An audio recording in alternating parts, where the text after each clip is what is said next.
11th class. आप fungi जगत के बारे में पढ़ रहे थे। आज कवक तंतु की आकारिकी और फंजाई जगत को ही बीजाणु बनने के विधि के आधार पर इस जगत को 4 वर्ग में विभाजित किया गया है। आज आप उसी वर्ग के बारे में जानेंगे। ये पहला वर्ग है फाइकोमाइसीटीज। इस प्रकार का जो कवक होता है वो परजीवी या मृतजीवी दोनों प्रकार का हो सकता है। इसका आवास मुख्यतः जलीय होता है, इसलिए इसको शैवालीय कवक भी कहा जाता है। ये सड़ी गली लकड़ी, नम और सीलन भरे स्थान पर या फिर पौधे पर अविकल्पी परजीवी के रूप में पाया जाता है। अब अविकल्पी कहने का अर्थ हुआ कि कोई विकल्प नहीं है, लेकिन उसके ऊपर परजीवी के रूप में पाया जाता है।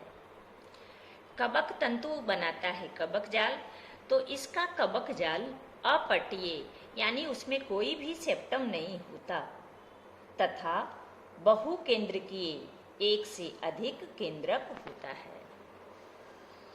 और जनन की क्रिया अलैंगिक चल या अचल बीजाणु के द्वारा होता है। चल हुआ जिसमें फ्लैजिला होगा वो गति करेगा, अचल जिसमें गति नहीं होगी।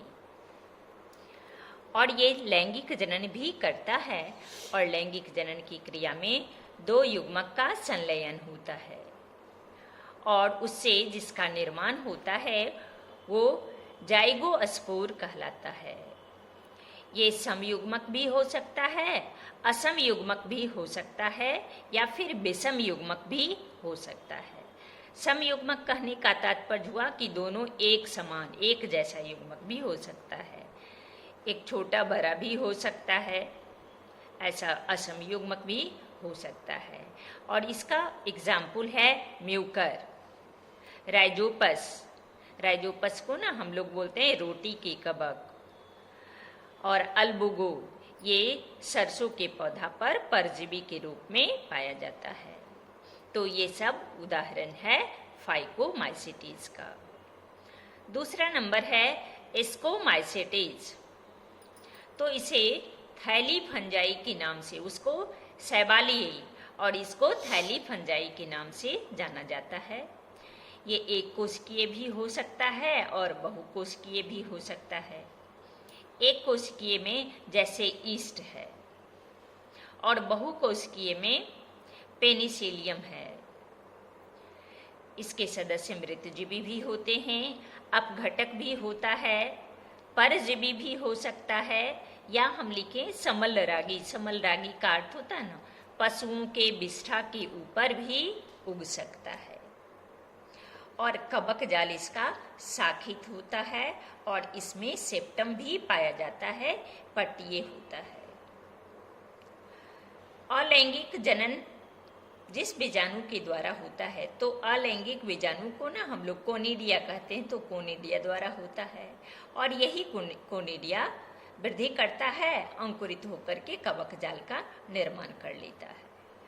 और यदि लैंगिक जनन की क्रिया होती है तो लैंगिक जनन में जो भाग लेता है उस बीजाणु को हम लोग एस्कस कहते हैं।